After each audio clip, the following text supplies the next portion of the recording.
where this organisation was at, or where you were at in your lives in relation to the debt and the banks and how that is being approached. I have attended the eviction courts, as you call them, and I have to say that I have been shocked by the attitude of the legal representatives there and the registrar or judge. And until that changes, we are going to continue to see all of this going on at a pace, because the banks are now at a point in their management where they've dealt with all of the bigger accounts that they have right across through Bank of Ireland or AIB or anybody else, and they're now down to the individual mortgage holders, the businesses that may have built up their debt over the years, may have gone into property or whatever, and they are now going to be in difficulty, and we will see an awful lot more of this. So my position is, I have said on more than one occasion, on national radio and in the Dáil, that the day when the excuse of moral hazard is presented is long past. Yes. And what is required is a significant step to save the people and to write off the debt, to enable them to continue with their lives. We all know about the suicide.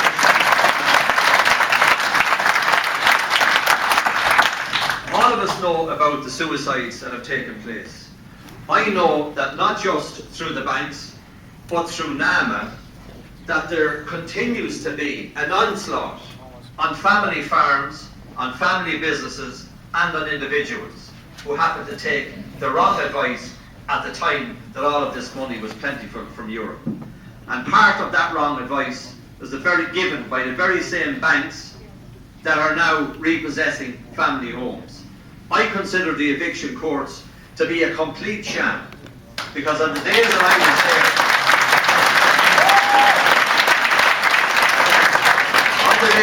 was there, the registrar asked in a number of cases, that she asked, is this a family home? There was no answer given. Nobody was able to tell her. It was pointed to her that there was a number of issues in relation to the paperwork. And what I saw, the paperwork wasn't read, and no one knew the details of it.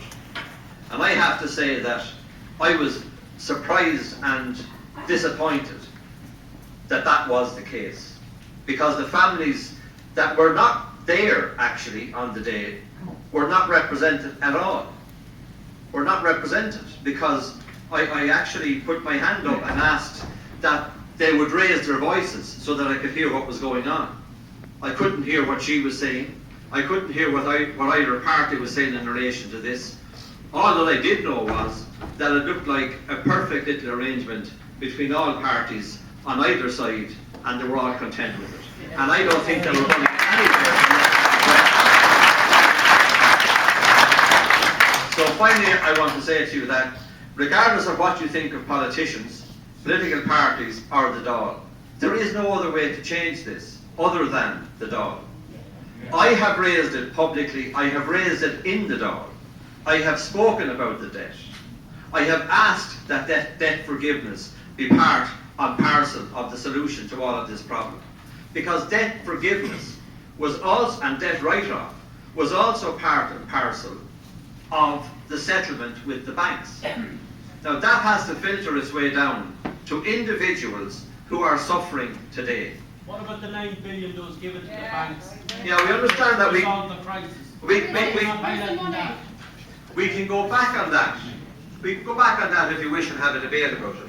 But what I'm here today for is to talk about the solutions as I see them in relation to the mortgage crisis that is now about to escalate. Legislation has to be changed, and a reverse has to be taken in relation to the legislation that's there, enabling the banks to be given a free hand to go ahead and do what they're doing. The courts have to be looked at again in relation to the scope that they have. And drawing in MABs and other organisations is simply a fob-off to enable the voice of Ireland in terms of the people who are suffering needs to be heard. And I want to pledge my support. Don't do it to your kids. I deal with them every single day of the week. I call to their homes, I try to advise them, I try to assist. Don't pay it to everyone. I've done that too. I've done that too. And I've dealt with families through NAM and I've tried to assist them. So don't paint everyone with the same brush. We all have to find a solution to this. And all of us need to sit down. We need to sit down and look at the legislation, draft the appropriate legislation, and then as a group lobby the individual TDs and the parties in the Dáil, and yes, make it part of the argument about the formation of government.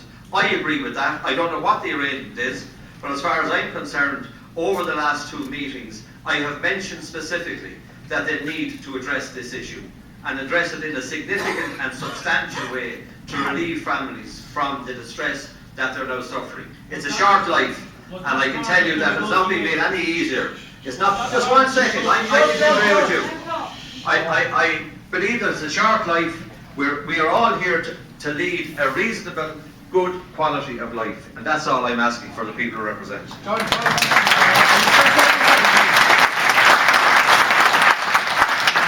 might stay put for a second because you are a paid official, so some of the people in the audience here might want to ask you a few questions.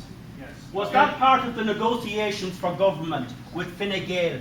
Did you go in and did you talk about that to Fine Gael when you're trying to organise the government? Or are you just coming down here looking to be popular?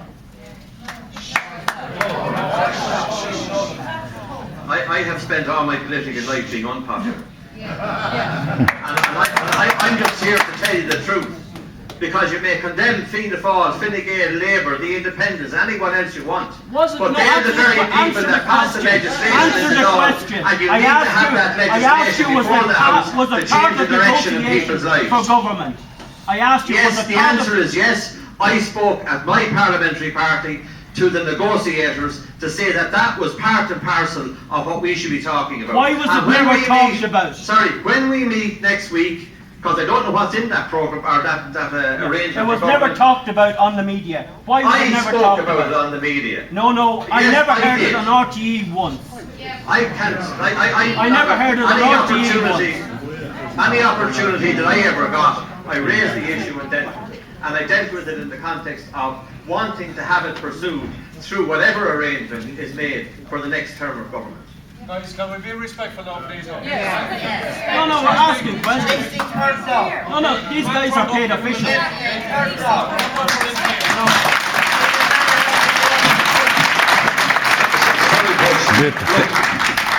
This man is prepared to answer your questions. Can we have one question at a time, please? One.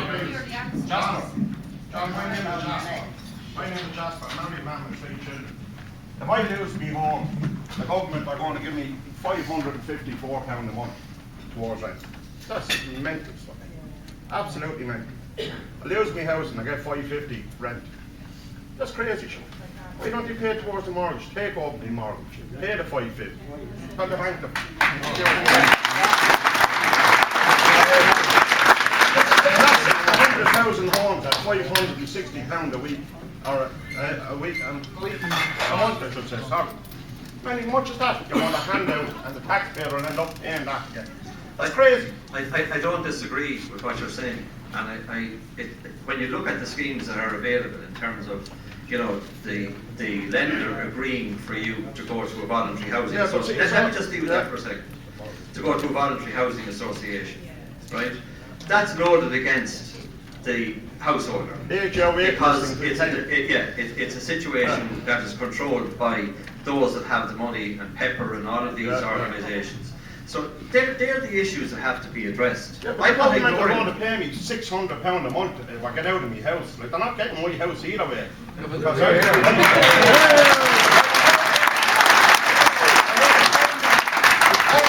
innocent man, a decent fella, into a criminal is what they're going to call me. Yes. I'm on the road by no means. Well, Jasper.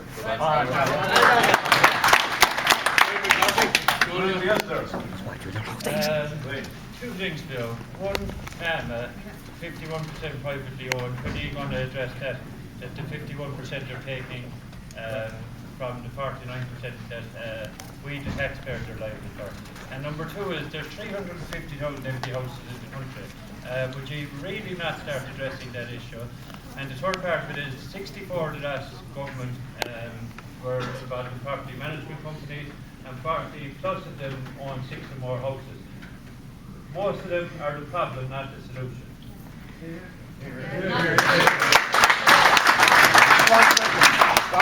My estate, there's 28 houses in it, there's 13 never lived in, and there's 6 of them boarded up. It's a ghost estate and it's derelict. And they're still trying to take mine, and I'm the only person in the estate that bought the house. And that's in Abbey Ferrybank in County Kilkenny. John, do you want to respond to Brian? I didn't get his question about Nana. Sorry, Was Brian. it Nana you were talking about? Stop jumping up on them, please. Like recently NAMA sold 440 apartments for 500,000. 6 months later they were sold out for 80 million. NAMA is 51% privately owned. Do you know that? Yeah, NAMA comes before the Public Accounts Committee. NAMA is And NAMA- 51% privately owned. AIB, Bank of Ireland and Wildwood Capital, which was set up 11 months before NAMA was. When are you going to start checking into that? We're being robbed left, right, centre, and successive governments and successive ministers for finance. When you go back through the legislation, even back to McCreevy when he sold off ACC for pittance, which was servicing the farmers indecently, McCreevy sells it off for pittance, and we're being sold down the river constantly. And you and all the rest of them in there are putting up with it and not speaking your truth inside there. I don't accept that I'm putting up with it. They come before the Public Accounts Committee. We question their accounts. We've gone through the various deals that they did. There is a report being produced because of the fact that of the Northern Ireland deal that they did, and there's many other deals that I believe are questionable, and I raise that in terms of the Public Accounts Committee. I'm just one person out of 158. I read every single stitch of the banking inquiry. 190 people borrowed 62 billion in the boom. Yet it's the people in this room and all around the country that are being responsible for it. If you're saying that you're the solution, you're sitting inside the talk shops, morning, noon and night, it's more like a playground at school. And if we were the rock bottom before, we're definitely at rock bottom now with Fine Gael and Fianna Fáil inside bed together. You either make what you can of it, or you walk away from it. And I'm saying to you, every day of the week I make the most. good man, and so do Every I. single day of the So week. you either make what you can of it, which is what I'm suggesting that you do, and you attempt to lobby the political parties in Leinster. What a horrible answer. Because they're the only ones that can change the legislation. And I'm willing to help. People are the only ones who can change this.